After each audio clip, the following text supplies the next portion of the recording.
নমস্কাৰ আপোনালোকক স্বাগতম জনাইছোঁ আমাৰ শিক্ষামূলক ইউটিউব চেনেলটোলৈ all Srimanta Sankardeva university of health সায়েন্সৰ CW 2024 বৰ্ষৰ যেহেতু আগন্তুক দিনত আপোনালোকৰ এক্সামসমূহ অনুষ্ঠিত কৰা হ'ব লাইক ধৰি লওক আপোনালোকে BSc nursing BN D pharm and BSc medical technology and paramedical কোৰ্চৰ বাবে যেহেতু প্ৰিপেৰেশ্যন কৰি আছে আৰু GNM নাৰ্ছিঙৰ বাবে প্ৰিপেৰেশ্যন কৰি আছে তো সকলোৱে চাব পাৰিব বায়োলজি MCQ স্পেচিয়েল হয় molecular basis of inheritance higher secondary কিতাপত নিশ্চয়কৈ এই লেসনটো পাইছে ইয়াৰে কিছুমান কোৱেশ্চন আপোনালোকে অহা দেখা যাব পেপাৰত তো NCERT বেস কোৱেশ্চন আমি লৈ আহিছো চেপ্টাৰ ওয়াইজ আমি যেহেতু MCQ সমূহ আপোনালোকক দিবলৈ চেষ্টা কৰিছো তো লাষ্ট মিনিটছ ৰিভিজন হিচাপে আপোনালোকে BSc নাৰ্ছিঙৰ বাবে পঢ়ক আৰু বি ফাৰ্ম এণ্ড ডি ফাৰ্মৰ বাবে যেহেতু 23 তাৰিখে হ'ব আৰু মেডিকেল টেকনলজি আৰু GNMৰ যেহেতু পিছলে আছে গতিকে এতিয়াৰ পৰা যদি আপোনালোকে পঢ়ি যায় তেন্তে নিশ্চয় সফলতা অৰ্জন কৰিব আৰু আপোনালোকে মক টেষ্টসমূহ দি আছে কালি ইংলিছৰ মক টেষ্টসমূহ দি আছে কেনে পাইছে জনাবলৈ নাপাহৰিব আৰু টেষ্টসমূহ দি ইমপ্ৰুভমেন্ট আহিছে নাই হয় আপোনালোকে জনাবলৈ নাপাহৰিব তো আগবাঢ়িছো আজি শিশু প্ৰথম কোৱেশ্চন তো টপিক হৈছে biology MCQ special 12th class NCERT base question হয় chapter molecular basis of inheritance আপোনালোকৰ যেহেতু আগতে ক'লো তো এইখিনি PDF পাবলৈ আপোনালোকে টেলিগ্ৰাম চেনেল নহলে হোৱাটসঅ্যাপ গ্ৰুপত জয়েন হ'ব লাগিব ডেসক্ৰিপচনত আপোনালোকৰ লিংক দিয়া আছে আপোনালোকে তাতে গৈ জয়েন হৈ ল'ব পাৰিব তো ফাৰ্স্ট কোৱেশ্চন আৰম্ভ কৰিছো স্কিপ নকৰিব আৰু গোটেইখিনি চাবলৈ চেষ্টা কৰিব আৰু মই এনসাৰটো কোৱাৰ আগতে যদি আপোনালোকে এনসাৰসমূহ নিজে কৰি কমেন্ট সেকশনত জনাব পাৰে তেন্তে মক টেষ্ট হিচাপে আপোনালোকৰ হৈ যাব আৰু আপোনালোকে এই ধৰণে কৰিলে নিশ্চয়কৈ এক্সামলৈ বহুতো ভাল প্ৰস্তুতি হৈ যাব আপোনালোকৰ আৰু এক্সামত নিশ্চয়কৈ ক্ৰেক কৰিব পাৰিব তো ফাৰ্স্ট কোৱেশ্চন দি আছে all of the following are part of an operon except তো তলত দিয়া সকলোবোৰ অপেৰনৰ অংশ কেৱল মাত্ৰ এটাক বাদ দি গোটেই তিনটাই অপেৰনৰ অংশ বুলি কৈছে কিন্তু এটা নহয় হেতু কোনটো নহয় আপোনালোকক সুধিছে অপচন দি আছে এন অপাৰেটৰ ষ্ট্ৰাকচাৰাল জিনছ বা গাঠনিগত জিন এ প্ৰমোটাৰ এজন প্ৰমোটাৰ নে এন এনহেন্সাৰ তো শুদ্ধটো জনাব তো গোটেইখিনি অপেৰনৰ এটা অংশ হয় এটা নহয় হেতু হৈছে এনহেন্সাৰ Option D is correct. Next, 2 number দি আছে adjacent nucleotides in a polynucleotide chain are joined by তো polynucleotide শৃংখলৰ কাষৰীয় নিউক্লিওটাইড সমূহ দ্বাৰা সংযুক্ত হয় কিহৰ দ্বাৰা সংযুক্ত হৈ থাকে N glycosidic bond phosphodiester bond O glycosidic bond hydrogen bond তো শুদ্ধটো জনাব তো পলিনিউক্লিওটাইড শৃংখলৰ কাষৰীয় নিউক্লিওটাইড সমূহৰ দ্বাৰা সংযুক্ত হয় কিহৰ দ্বাৰা সংযুক্ত হৈ থাকে তো শুদ্ধ answer option B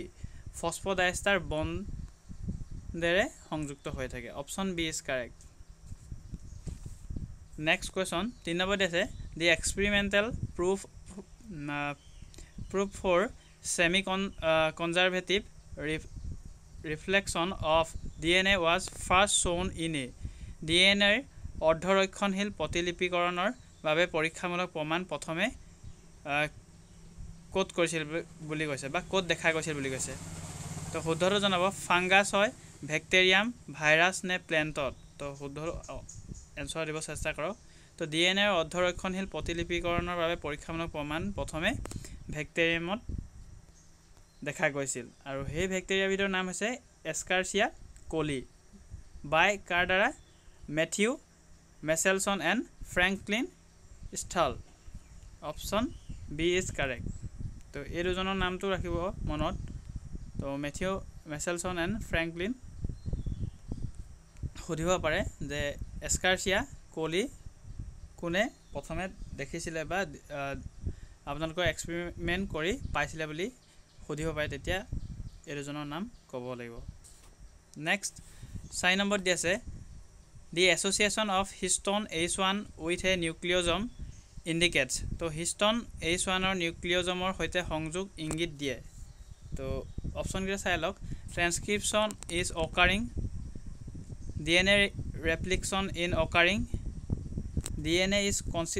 condensed into a chromatin fiber the DNA double helix is exposed তো DNA double helix উন্মুক্ত হৈ পৰে তো শুদ্ধটো প্ৰথমে কমেণ্ট ছেকশ্যনত জনাবলৈ নাপাহৰিব 4 নম্বৰটো তো ইয়াৰে শুদ্ধ এনসাৰ হ'ব হিষ্টন H1 ৰ নিউক্লিয়জমৰ সৈতে সংযোগ ইংগিত দিয়ে দি DNA is condensed into a chromatin fiber বা DNA ঘনীভূত হৈ এটা ক্ৰোমেটিন ফাইবাৰত পৰিণত হয় অপচন সি হ'ব শুদ্ধ এনসাৰ নেক্সট 5 নম্বৰ দিছে DNA replication in bacteria occurs তো ব্যাকটেৰিয়া DNA প্ৰতিলিপিকৰণ ঘটে তো শুদ্ধটো জনাব অপচন কে চাই ডিউৰিং S ফেজৰ সময়ত উইদিন নিউক্লিয়াছৰ ভিতৰত prior to fission তো বিভাজনৰ আগতে just before ট্ৰান্সক্ৰিপশ্যনৰ ঠিক আগতে শুদ্ধটো জনাবলৈ নাপাহৰিব DNA replication in bacteria occurs ব্যাকটেৰিয়াত DNA প্ৰতিলিপিকৰণ ঘটে তো কোনটো সময়ত তো শুদ্ধ এনসাৰটো দিবলৈ চেষ্টা কৰক প্ৰথমে 5 নম্বৰটো কাৰেক্ট এনসাৰ হ'ব অপচন নম্বৰ সি prior to fission তো বিভাজনৰ আগতে ব্যাকটেৰিয়া DNA প্ৰতিলিপিকৰণ ঘটে option C is correct next 6 নম্বৰ দিছে which of the following RNAs should be most abundant in animal cell তো তলৰ কোনটো RNA প্ৰাণী কোষত বেছিকৈ থাকিব লাগে বুলি কৈছে তো প্ৰাণী কোষত কোনটো RNA বেছিকৈ থাকিব লাগে তো শুদ্ধটো জনাব 6 নম্বৰটো তো rRNA tRNA নে mRNA নে miRNA শুদ্ধটো জনাব তো প্ৰাণী কোষত বেছিকৈ থাকিব লাগে বা এনিমেল সেলত থাকিব লাগে rRNA option A is correct তো আৰৰ মিনিংটো কি আপোনালোকে মিনিংটো কেৱল মাত্ৰ মিনিংটো ক'ব RNA ফুল ফৰ্মটো ক'বলৈ কোৱা নাই আৰৰ মিনিংটো rRNA যোনটো প্ৰথম r স্মল r আছে সেই মিনিংটো আপোনালোকে ক'বলৈ নাপাহৰিব কমেন্টত আৰু ইয়াৰ টি লিখিব টিৰ মিনিং এমৰ মিনিং এই তিনটা আপোনালোকক হোমৱৰ্ক দিছো এইকেইটা আপোনালোকে কমেন্টত জনাবলৈ নাপাহৰিব Next, Taylor conducted the experiments to prove semi-conservative mode of chromosome reflection on. তো টেইলৰে এই পৰীক্ষাসমূহ চলাইছিল ক্ৰোমোজমৰ প্ৰতিলিপিকৰণৰ অধ্যক্ষণশীল ধৰণ প্ৰমাণ কৰিবলৈ তো কোনটোত কৰিছিলে তো ভিনকাৰোচিয়া ভিচিয়া ফাবা এণ্ড ড্ৰোসোফিলা মেলাংগো গেষ্টাৰ ই কলি তো কোনটোত পাইছিলে বা কোনটোত পৰীক্ষা কৰিছিলে তো শুদ্ধটো জনাব তো ইয়াৰে কাৰেক্ট এনসাৰ হ'ব আপোনালোকৰ option number B vicia faba ইয়াত টেইলৰে ক্ৰোমোজমৰ প্ৰতিলিপিকৰণৰ অধ্যক্ষণশীল ধৰণ প্ৰমাণ কৰিছিল নেক্সট কোৱেশ্চন 8 নম্বৰ কোৱেশ্চনত দি আছে the equivalent of structural gene is তো গাঁথনিগত জিনৰ সমতুল্য হ'ল তো শুদ্ধটো প্ৰথমে জনাব অপচন কেইটা চাই মিউটেন ক্ৰিষ্টন অপাইৰন নে ৰেকন তো গাঁথনিগত জিনৰ সমতুল্য কোনটো হ'ব তো গাঁথনিগত জিনৰ সমতুল্য হ'ব operon option C is correct 9 number দিছে which of the following rRNAs acts as structural RNA as well as ribozyme in bacteria তো তলৰ কোনটো rRNA ব্যাকটেৰিয়াত গাঁথনিগত RNA হিচাপে কাম কৰাৰ লগতে ৰাইবোজম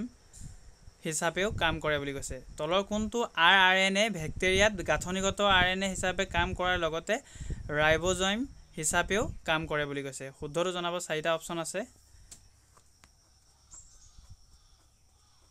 9 নম্বৰটো কাৰেক্ট এনসাৰ দিব চেষ্টা কৰক তো ইয়াৰে শুদ্ধ এনসাৰ অপচন নম্বৰ সি 23S rRNA তো আপোনালোকক ফুল ফৰ্মটো সুধিছিলো আৰ মিনিংটো টি মিনিংটো আৰু এমৰ মিনিংটো নিশ্চয়কৈ হায়াৰ সেকেন্ডাৰী কিতাপত পাইছে আপোনালোকে নুচুৱাকৈ দিবলৈ চেষ্টা কৰিব তেতিয়া আপোনালোকৰ মনত থকাটো যেহেতু সম্পূৰ্ণ হ'ব এক্সামত যেহেতু আপোনালোকৰ কেতিয়াবা ফুল ফৰ্ম সোধা যায় সেই গতিকে আপোনালোকে ফুল ফৰ্মখিনি মনত ৰাখিব লাগিব যেনে ধৰণে ATP ফুল ফৰ্মটো জানিব লাগিব আপোনালোকে তো আপোনালোকক হোমৱৰ্ক এটা দিছো ATP ফুল ফৰ্মটো দিব তো ATP ফুল ফৰ্মটো আপোনালোকে টাইপ কৰি দিব যে ATP ফুল ফৰ্মটোনো কি কমেন্ট সেকশনত জনাবলৈ নাপাহৰিব নেক্সট 10 নম্বৰ কোৱেশ্চন দি আছে which of the following is required as inducer for the expression of leg operon তো leg operonৰ প্ৰকাশৰ বাবে তলৰ কোনটো পৰুষক হিচাপে প্ৰয়োজন বুলি কৈছে লেক্টোজ এণ্ড গ্লুকোজ নে ডি লেক্টোজ তো শুদ্ধটো জনাব যে লেগ অপাৰেনৰ প্ৰকাশৰ বাবে তলৰ কোনটো পৰুষক হিচাপে প্ৰয়োজন তো ইয়াৰে কাৰেক্ট এনসাৰ হ'ব আপোনালোকৰ option number D to lactose option D is correct next 11 number দি আছে which one of the following is the start codon তো তলৰ কোনটো হৈছে আৰম্ভণি কডন তো আপোনালোকে নিশ্চয়কৈ মলিকুলাৰ বেচিছ অফ ইনহেৰিটেন্স চেপ্টাৰটোত পাইছে যে কডন ডি কডন সকলোবোৰ পাইছে ডিএনএ আৰএনএ তো আপোনালোকে ইয়াতে সুধিছে কি তলৰ কোনটো হৈছে আৰম্ভণি কডন বা কডন ক'ৰ পৰা আৰম্ভণি হয় সেইটো আপোনালোকে চেইনটো যোনটো নেকি আপোনালোকে চেপ্টাৰত দেখা পাব পিকচাৰৰ সৈতে চেইনটোত চাব ক'ৰ পৰা আৰম্ভ হৈছে UAG AUG UGAN UAA তো শুদ্ধটো জনাবলৈ নাপাহৰিব তো আৰম্ভণি কডনটো হৈছে আপোনালোকৰ option number B AUG B is correct তো আজি আমি টোটেল 11টা কোৱেশ্চন ডিসকাস কৰিলো তো কেইটানো আপোনালোকে শুদ্ধ কৰিব পাৰিলে কমেন্ট সেকশনত জনাবলৈ নাপাহৰিব আৰু এই ধৰণৰ সিসমূহ আপোনালোকৰ হেল্পফুল হৈছে নাই কমেন্টত জনাবলৈ নাপাহৰিব আৰু সকলো ধৰণৰ আপডেটসমূহ পাবলৈ আপোনালোকে চেনেলটো সাবস্ক্ৰাইব কৰি বেল আইকন দবাই ৰাখিব আৰু যিমান পাৰে বন্ধুসকললৈ শ্বেয়াৰ কৰি দিব ধন্যবাদ